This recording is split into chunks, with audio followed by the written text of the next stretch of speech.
Well, good Monday morning. Welcome to Connect, the California MBA's weekly podcast featuring one-on-one interviews with movers and shakers in the mortgage industry. I'm Dustin Hobbs, Communications Director here at the California MBA. We've got a great guest today. I'm excited to jump in and chat with him about where we're at technology-wise in the industry and get his thoughts on what the future looks like and sort of even the challenges that he's faced this year, as we've all faced many challenges thanks to the pandemic and the refi boom. So we'll get to that in just a second. But before we do that, I want to thank our sponsors over at Incelerate. So Incelerate, the leading mortgage customer experience platform featuring lead management, CRM, and engagement that helps lenders close more loans by increasing efficiency gains across sales, marketing, operations management, has just recently announced the release of its Data IE solution. So this innovative solution allows lenders to better serve their customers by quickly turning borrower data into actionable insights and intelligent engagement. Data IE delivers powerful data insights, leverages that data to enhance borrower engagement, and provides personalized outreach to enhance borrower relationships while delivering timely messaging throughout the borrower journey. Incelerate's dynamic Data IE solution enables loan officers to craft the right message at the right time with the right offer through the power of intelligent data and engagement. This delivers timelier and more personalized engagement, enhanced borrower retention, and higher conversions. So for more information or to catch a demo, visit Incelerate.com, or you can call the number listed in the description below.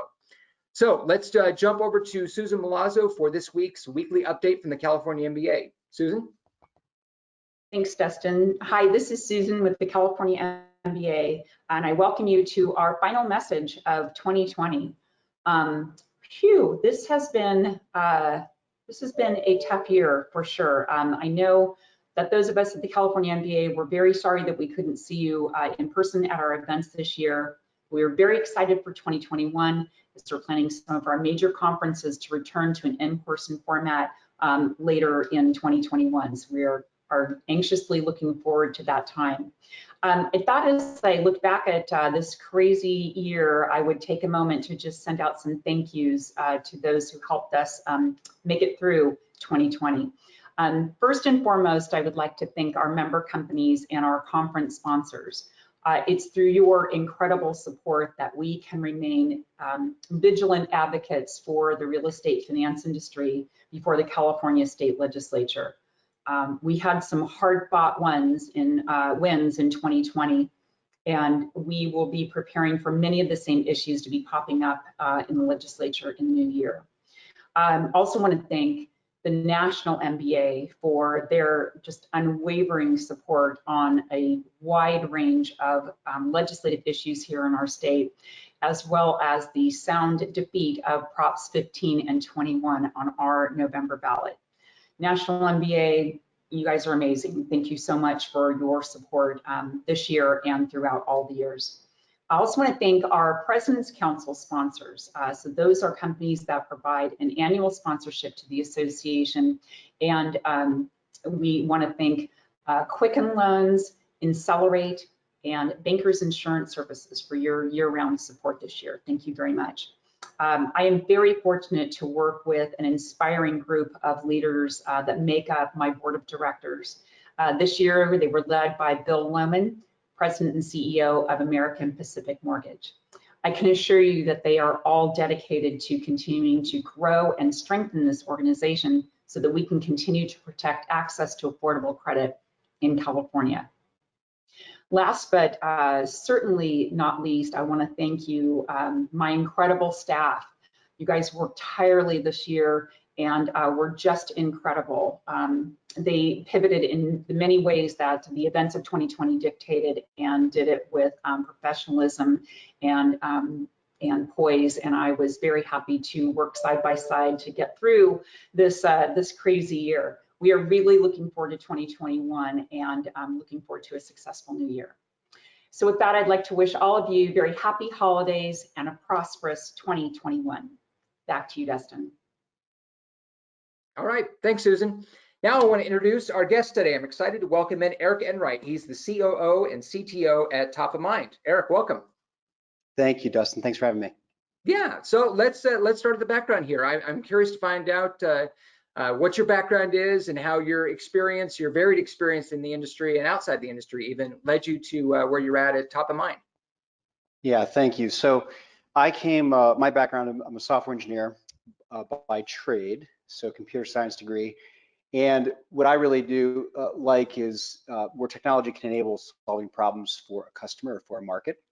I spent 13 years at a B2B e-commerce company, and then I went over to a fintech company named Cardinal Commerce, which ended up being acquired by Visa. So I spent about 5 years in the fintech on the credit card processing and security side. And then I was introduced to Top of Mind. And what I like is all three share in the thread of growing an organization, scaling operations, people, process, technology, and empowering those solutions to the marketplace. So it's been a great ride, and I love being here at Top of Mind.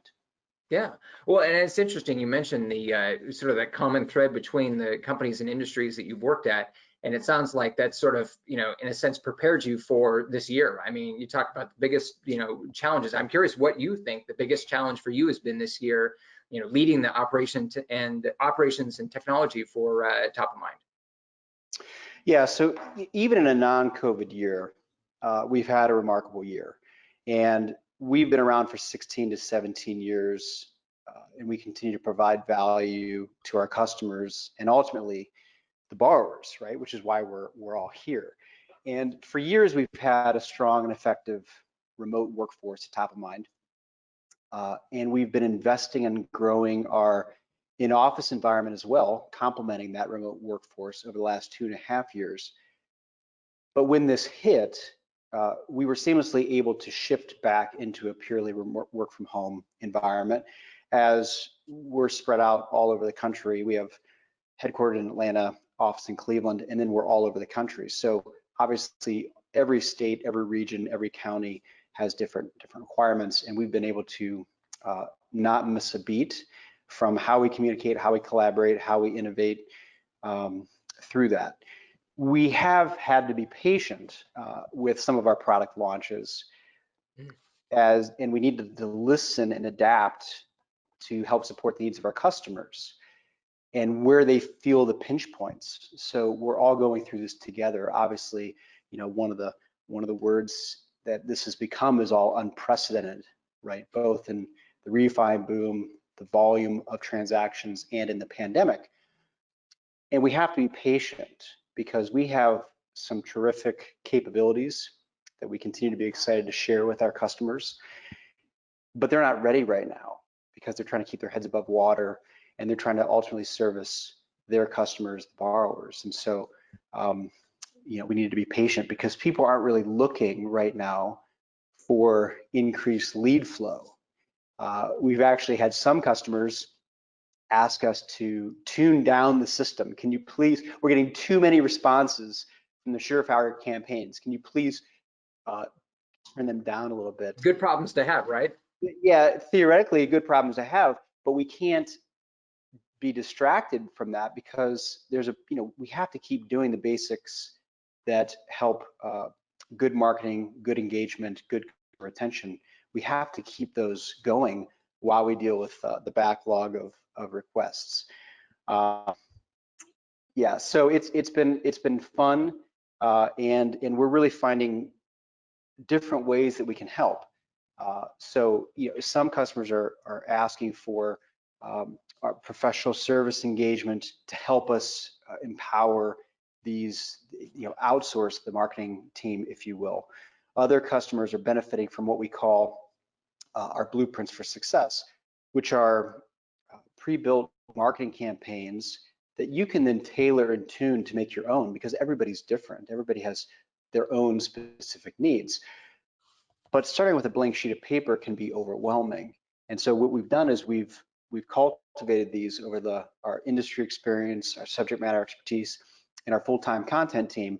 We're able to combine these and make them available to support the high-producing originator that needs marketing support, or to support the admin-led marketing teams that are overwhelmed with different requests coming from their internal customers. So we've been flexible, nimble, and have adjusted in this environment. Would you say that just looking at, I mean, we talked about the challenges that you guys have faced internally as a company. I mean, and then a little bit you've touched on the challenges of your customers. Would you say that's been their biggest challenge this year, aside from the work from home thing, which I think a lot of people had figured out by March, April, May. Would you say it is just the dealing with the volume? Certainly, we hear the volume, we see the volume. Like you said, it's a good problem to have. Hard to complain about so many deals coming in. What this has also done is kind of a ready or not, here we come. So the industry as a whole was forced into the remote appraisals and the e-closings and these other software solutions. And you're right, most people are adapting well and doing what they can to try to keep up, work from home. But what we don't want to lose, and what Surefire is very good at, is we don't want to lose that human connection throughout the process. And we don't want to be commoditized. We don't want our originators to be commoditized. Nobody wants to be commoditized and replaced with automation. And how do we get that blend through multi-channel engagement of email and text and automated closing gifts and postcards? And one of the things that we kind of leapfrogged in our roadmap based on this environment is reaching borrowers through personal video. So personal video, there's plugins. We've had plugins into Surefire, but natively into Surefire in a more compelling way to engage with the borrower and with your real estate partners and other processors and originator teams has been an effective solution that we've enabled through this time. So in talking and listening to other industry experts and seeing what makes a good team in this environment, it's also knowing which part of the business do you need to spend your time on, because you don't want to clog up your processes with a bad deal. You don't want to slow down the processing pipeline with someone who's not qualified, and so you need to get to know quickly. You need to fail fast, but then we still need to cultivate those relationships, because those customers that may not be ready yet or not qualified, they're still an important stakeholder as the market turns to keep that relationship and cultivate that relationship.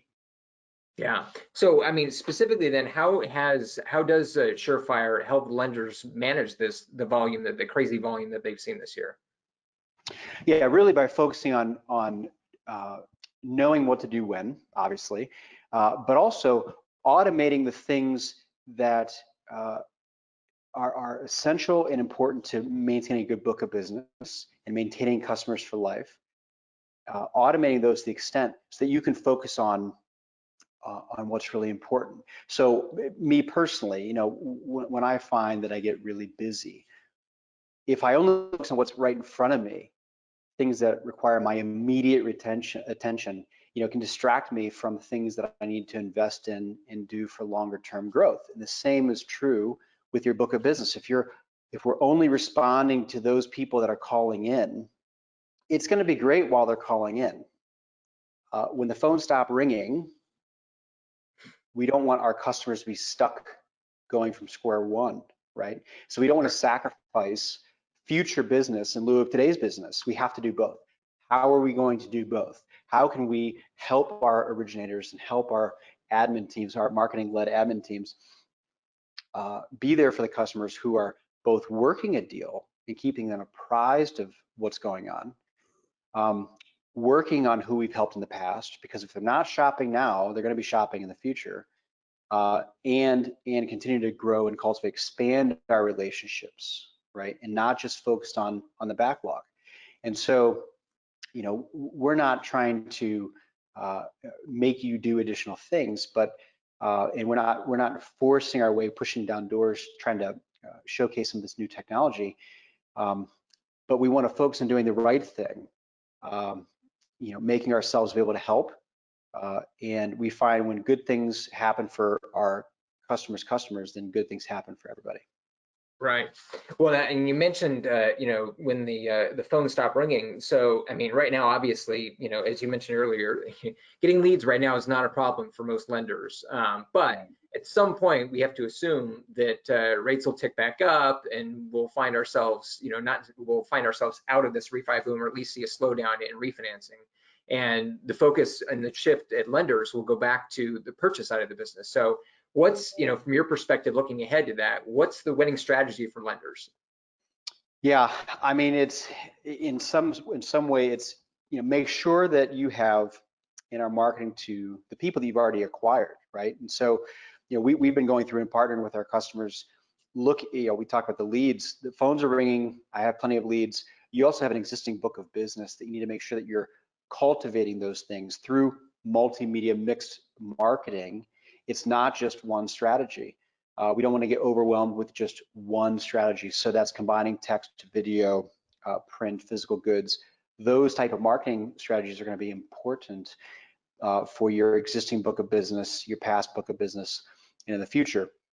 It's also focusing on those partnership relationships, the realtor partners, the home builder partners, expanding your network, because what I think I find powerful in talking to people is you're going to want to be the person that got the deal done for that realtor or that home builder when no one else could get the deal done. If you're a real estate partner, what better reference is it that we've done past business together and you were able to get this through your process, right? And so as rates are competitive, how are you going to separate yourself? Obviously, having those good relationships and having past success and knowing who I've had past success with and knowing who has an efficient, streamlined process that can get this deal done for me is going to be an important element as we move forward. Yeah, that makes sense. So let's shift gears for you for a second. So I'm curious from your perspective, I mean, you guys are one of the leaders in content marketing out there. How can lenders break through the noise of social media and connect with these potential borrowers? I mean, obviously there's so much content right now in social media. So what's the strategy? How do they get through that and actually reach those borrowers that they're trying to reach? Yeah, it's a great question. It's a great point. From my perspective, it needs to be relevant, engaging, and valuable. So part of understanding is understanding what are the goals with social media, and it's not a judgment thing. It's what are your personal goals in social media. Certainly, we've seen where people succeed by elevating their personal brand. Some have become celebrity status, which can be helpful to gain trust, attain referral business, add credibility. Those things are important. At the same time, it can be a little bit watered down if everybody's getting the same message. And so that one-to-one personal connection is still cherished. That one-to-one personal video is thoughtful. A happy birthday text or a happy birthday card is appreciated and not forgotten. And so having, again, this multi-channel marketing approach is important. Social is really important, but we need to extend that reach and cultivate that personal relationship and the intimate relationship with the borrower. We do this every day for a living. This is our livelihood. Those that may be listening and tuning in, we're experts at lead generation, at closing deals, but we have to remember the borrower, this is the largest investment they likely will ever make in their life. And it can be scary, it can be emotional, they don't always get the outcome they want. They have no idea what these steps are. If they're used to a face-to-face, in-process, in-person environment, and now it's shifted online, how do I know what steps I'm going through? And so, with our content and milestones in our automation, we're able to keep that borrower connected, explain where they're at in the process, take some of that the sharpness or concern out, educate them. We know it. The borrower doesn't necessarily know what's happening. And then by extending that to personalized content, personalized messaging, it will be good for the borrower, which will ultimately be good for the originator. Yeah, well, and to your point, even if you were a recent borrower in the last 5 years, I mean, the process has changed even beyond just the in-person aspect. The process has changed dramatically in the past couple of years, and sped up in some ways, and more paperwork in other ways. But I think that all the more highlights the need to make that personal connection with the borrower and stay in touch with them. And even I love the one-on-one aspect there. That's so much more effective, I'm sure, than the form letter with the printed out signature on it that everyone can recognize in a heartbeat and knows that, I mean, it wasn't really from them. It was, someone printed this out somewhere. So getting an actual text from your lender, I mean, all the more personal. Yes. Yeah. And I think I'm sorry to interrupt. That's the balance is in this, when we talk about what's the next breakthrough in the mortgage technology, and what's coming, to me, it's finding that balance of automating the human touch, and how do I know where to spend my time personally engaging with people through different mediums, and connecting with people, and allowing that automation to go in the background, but having a very personal human experience throughout the process. I think that's going to be getting that balance right is going to be exciting and challenging, as there's so many different people trying to find ways to introduce new technology.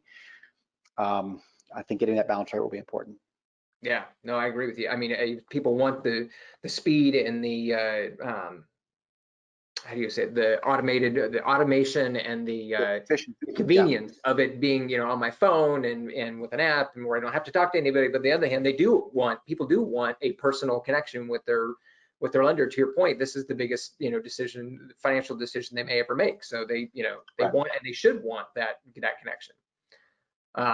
So let's talk about the marketing and content library that you guys have over there at Top of Mind. I mean, you guys have been recognized along with companies like IBM and Pepsi for your marketing content. So tell us how the content library that you guys have sets you apart. Yeah, where it sets to me, there's a lot of creative people in the world, and we're honored to be listed among them and be recognized with those awards. What makes Surefire and Top of Mind unique is we dedicate and have fully dedicated team members in the mortgage industry. This is what we do, and so we are studying the trends. We are standing with you, learning, understanding how this impacts your business, your borrowers. How should you be communicating with your internal teams, with your originator teams, with your partners, with your borrowers in the midst of these changes?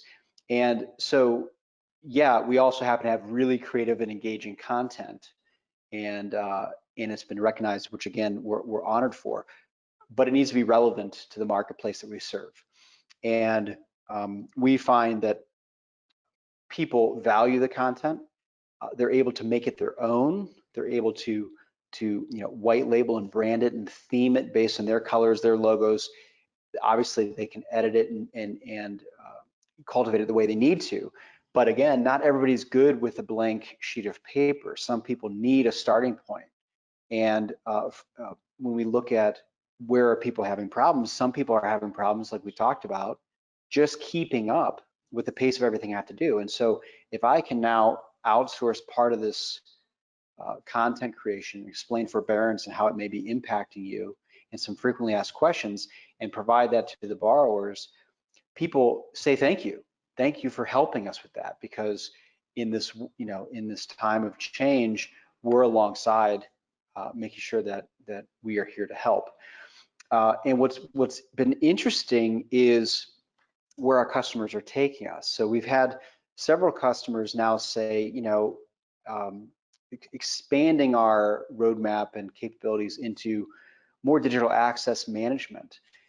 So we have a sophisticated platform. We have this remarkable automation platform.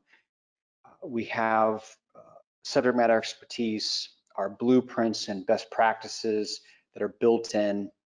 Now they're saying, well, I'm cultivating all this content, I'm approving this content, and it's aware of different geographical restrictions and requirements and mandates, and has disclaimer, all of those things. and I have other systems. So if we talk about our tech stack, we have point of sale system, we have lead systems, we have these other channels, depending on how the bank or the lending organization is organized, they may have other channels that they want to make this content available. And they're asking to take the Surefire content outside and get it into those point of sale systems or into the loan origination systems or into these other areas, which we're partnering with them to do, which has been exciting to again, take this reach. If you're centrally administering and controlling and approving this content, you don't want to have to duplicate it. You don't have to replicate it somewhere else. And so that's an unexpected thing that we're listening to the market on, looking to empower our customers in that way. That's interesting. And one, going back to your point about personalizing the content, I mean, obviously it makes so much sense for, especially right now when people are strapped for time.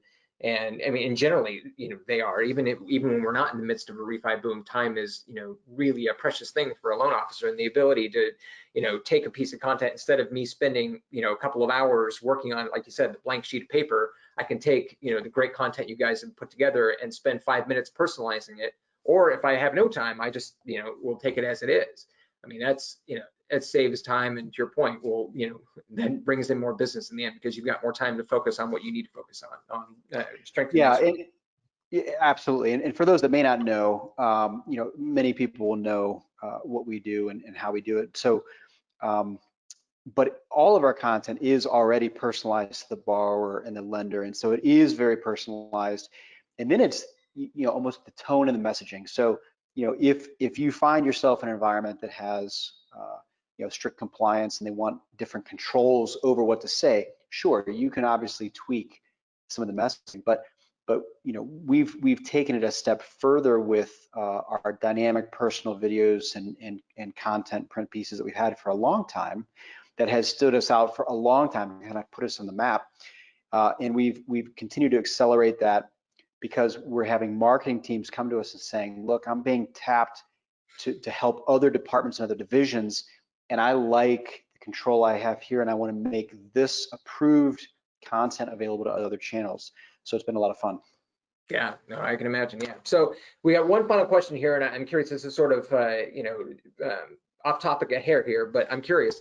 I mean, most of the folks that we talk to on the podcast here, you have either spent their entire lives from the time they were 19 or 20, or spent a long time, decades directly in the mortgage industry, maybe starting out as an LO or working up as a branch manager. I mean, there's a lot of experience there typically, but your experience is varied. So I'm curious, what can the industry do to better engage with thought leaders and folks outside the industry and bring in fresh ideas and perspectives? Yeah, it's a great question. One of the things that I've been fortunate enough to participate in was something in Ohio. I'm based in Cleveland, Ohio. It's something that we started down in Columbus, which was a fintech incubator that includes cross-functional companies, startups, and business problems, and brings innovative minds and engineers and entrepreneurs in to look at solving these different problems. And so I think finding ways to continue to invest, support, and cultivate those innovations based on problems. I've watched some of your past interviews, of course, and whenever you have co-founders on, we learn, and often a thread of a co-founder is they're solving a market problem, and that is obviously the key to good business, to successful business, is understanding a market problem and finding solutions for it. And so if there are additional ways to engage with either universities or incubators, both from the business and technology side, to really find innovative problem statements. If we know the problem, the innovation of how to solve it is fun and can take us in different directions. And so I think partnering with local and regional and national groups to help foster those ideas could be pretty exciting. Yeah, well, and I think that I think every lender would agree that regardless of what the problem is, we don't always have the answer isn't always within the industry. Sometimes going outside the industry makes a lot of sense and brings in folks who, don't have the experience in the history, but that can also be a benefit, bringing in sort of a fresh take on the problem. So, Erik, hey, great conversation. Really appreciated you, giving us some of your time today. And, best of luck to you guys at Top of Mind, and we'll look forward to working with you again here in 2021. Thank you very much. Thanks for having me, Dustin. Yeah. Well, and if you enjoyed the podcast here, make sure and subscribe to us on our YouTube channel. You can also find us on Spotify, Apple Podcasts, and SoundCloud. And this is actually our last episode of the year. So I want to, from the California MBA and myself here, want to wish everyone and their families a safe and happy holiday season. And we'll see you again with some more great episodes to connect here in January 2021.